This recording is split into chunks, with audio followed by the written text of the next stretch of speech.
Hello, everyone. I'm Jake. Today I will be speaking to you about cultural imperialism. To start, I will offer you the Cambridge Dictionary definition of cultural imperialism, which is the fact of the culture of a large and powerful country or organization having a great influence on another less powerful country. This is a very basic definition, and there are many more nuances and complexities related to the subject that I will get into later in the presentation. As expressed in the definition, cultural imperialism is a powerful group imposing its culture on that of a marginalized or less powerful group. This imperialism can occur through business enterprises at a national level or through outside entities entering and dominating the marketplace in ways that alter culture. Today, with ever increasing globalization as a result of technology, cultural imperialism is expected to increase. The globe is far more connected and constantly being exposed to other cultures, particularly dominant cultures. In this presentation, I will discuss the concept of cultural imperialism throughout history as it relates to the business setting, and finally, how it takes shape in the entertainment industry.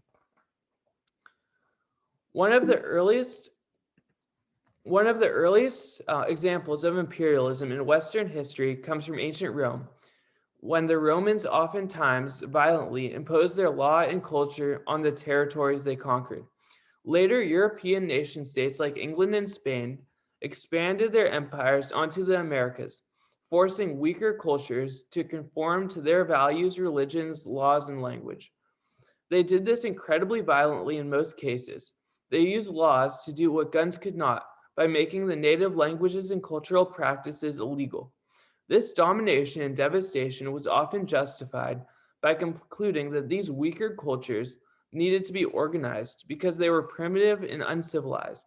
In the case of the Spanish invasion of the Aztecs, the Spanish argued that the Indians did not have a soul and were therefore not able to convert to Christianity, which in turn indicated that they were not human.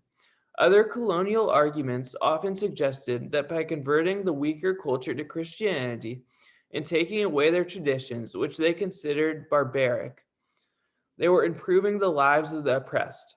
The colonizers thus dehumanized the subaltern cultures, and this dehumanization often justified genocide.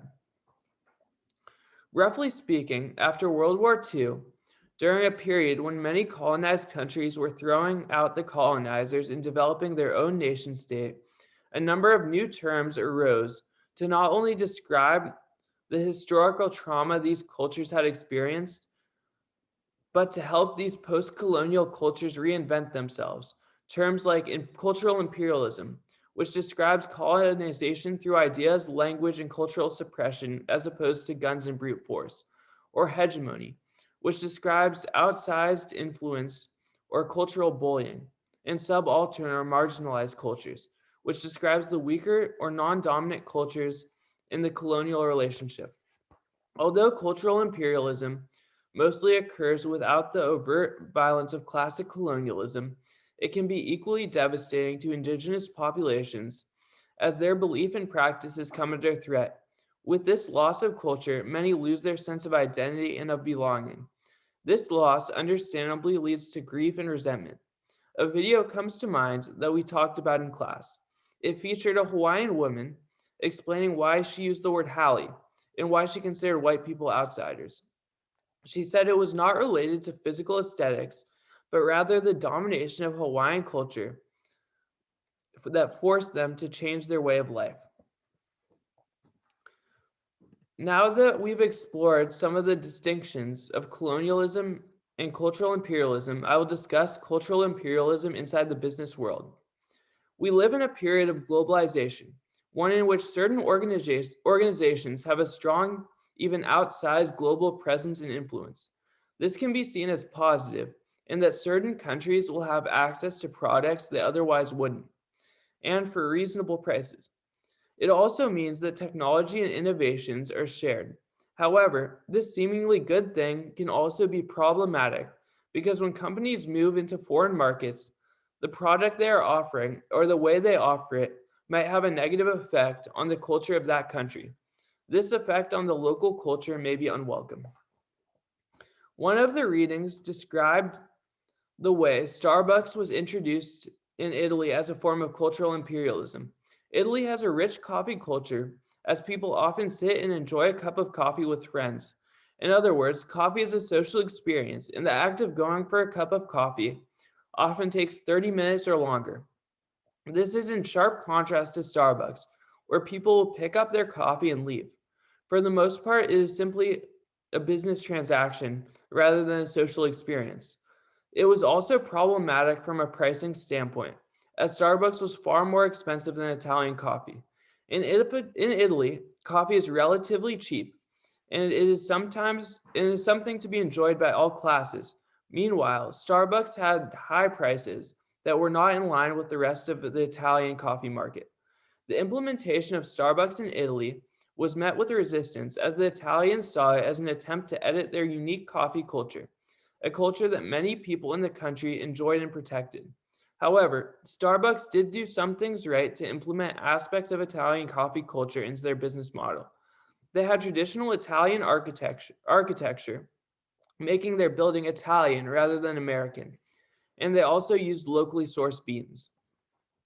Another company that has a strong global presence and has been the subject of controversy is McDonald's. Many feared that when US fast food was introduced into other cultures, it would change the taste of those cultures and it would threaten the rich food history in many areas of the world. This is essentially true, given the this is especially true given the remarkably low prices at McDonald's, which might crush competition. To address this concern, McDonald's altered the menu to provide foods that were native to the various regions. For example, McDonald's in Italy offers paninis. Now that we've considered examples of cultural imperialism in business, let's look at it in the film industry. One of the readings discussed how the US company Netflix operated in the French market. Netflix decided to avoid theatrical releases in France in order to avoid the French tax, which provides funding for the arts. This would have been acceptable if Netflix also didn't expect to be featured in French film festivals. This caused great anger amongst the French, as Netflix refused to participate in the French system that supported the arts, but still wanted to be recognized by the prestigious French film festivals. Netflix expected special treatment as they are a big, influential, hegemonic American company. Examples like this can be found consistently as companies enter foreign markets and attempt to run the same business they did back home, with little or no accommodations for the rules of the foreign countries within which they are operating. It is no secret that Hollywood is the mecca of the film industry and has extraordinary global influence. People around the world are constantly watching American movies and being exposed to the values and culture represented in those films. This is problematic as people in many countries fail to see characters on the screen who look and sound like them. A lecture by Chimamanda Ngozi Adichie describes how, as a young girl, she would watch Disney movies where all of the characters in the fairy tales were white. Not seeing people that looked African and black like her in these mainstream stories not only creates an idealized view of the West, but can be immensely alienating for those who are non white. Similarly, when those of the dominant culture fail to see people from other cultures in the movies, they remain ignorant and often less sensitive to different perspectives and cultures. Worse yet is when non white characters are represented through unhelpful stereotypes that reinforce racist and demeaning beliefs about people from other cultures. Although the United States still dominates the film industry, recently foreign films have begun to have some global reach. The Korean films Parasite and Minari were both smash hits at the box office and were featured prominently at award shows. These films' popularity paved the way for more foreign films as they influence the popular taste. And Netflix has become a catalyst for the growing popularity of foreign entertainment. There are now many successful shows on Netflix in languages other than English. Although films in English, Although films in English and produced in the US still dominate the film industry, we are beginning to see films from other countries have some influence. Finally, an important cultural influence is not always finally and importantly, cultural influence is not always a one-way street. Indian filmmakers have an established practice of making adaptations of Western film, but with a twist that keeps them authentic to Indian culture.